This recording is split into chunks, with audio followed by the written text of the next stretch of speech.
Welcome back, guys. My name is Jason, and in today's video I'll be showing you how to create a very cool grunge effect in After Effects.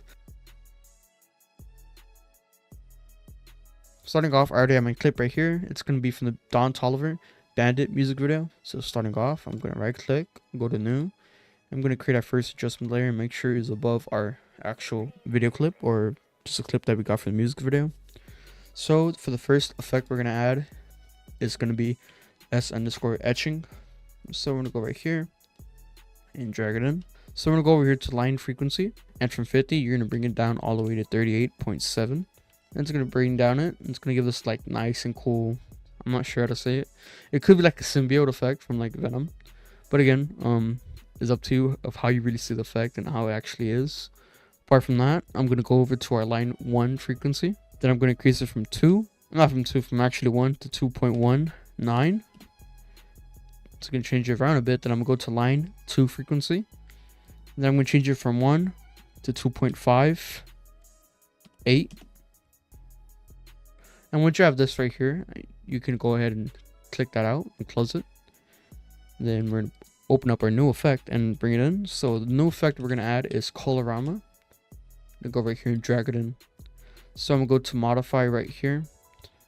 Not actually modify, I'm going to actually go to output cycle.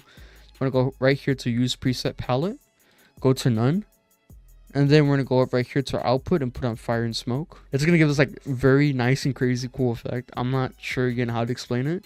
It could be either like kind of like ashes or like a fire. Again, I'm not sure. Is it just up to you how you actually name the effect? But apart from that, once we're at a colorama and fire and smoke, I'm going to close it out. Then I'm going to add our next effect, which is going to be low. I'm going to go right here and just drag it in. And we're going to have the basic settings on right here. Then for our last effect to actually tie in this whole thing together, I'm going to bring in S_blur mode curves. So I'm going to go right here and drag it in. So once again, we're going to go to our Z dist. Then we're going to create our first keyframe. Click on your time watch. Then I'm going to put it at 0.47. And it's going to zoom in right here. Then I'm going to go about to the middle of our adjustment layer. So about right here. Hold on. I'm going to actually bring that bit right there. I'm going to bring it to the end of our clip right there. Then once at the beginning, at the middle of our clip, I'm going to put it at 1. And it's going to give this very nice and cool zoom in effect right here. So I'm going to highlight our keyframes and ease it.